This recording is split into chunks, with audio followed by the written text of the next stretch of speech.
When it comes to Epstein's connections with Israel, the links are so glaring that you have to make an active effort to ignore them. The stories are sitting right there, but a lot of the mainstream media has not even bothered to touch it.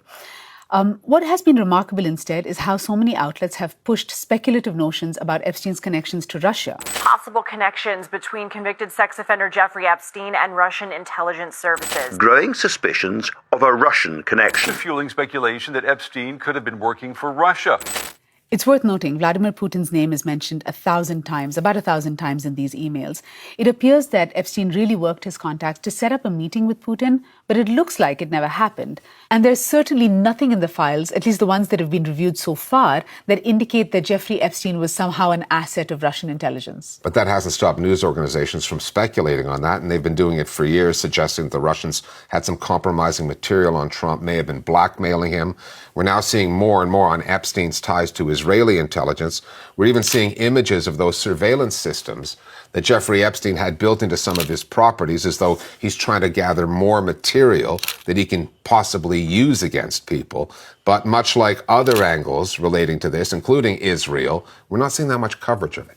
Yeah, and one of the few media outlets that has been doing coverage on the Israeli angles has, of course, been Dropsite News.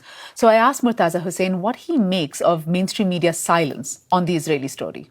It's very well known that the corporate media in the U.S. has difficulties covering the state of Israel. But I think that actually in this case, the problem goes even deeper because Epstein was specifically embedded in this network, which seemed to encompass the Labor Party in Israel and the Democratic Party in the United States, the Clintons and so forth. And even his ties to Donald Trump were kind of based on the fact that Donald Trump was a Democrat for most of his life. So, you know, a lot of these institutions, media institutions, which are sort of more center left leaning, they're really being asked to cover their own corruption in some way because he was very much part of that world. I'll give you an example. There was a gentleman at the New York Times, a columnist named David Brooks. He wrote an article late last year, basically expressing his view that the Epstein story should not be covered anymore, and he dislikes the coverage of it, and he dislikes the focus on it.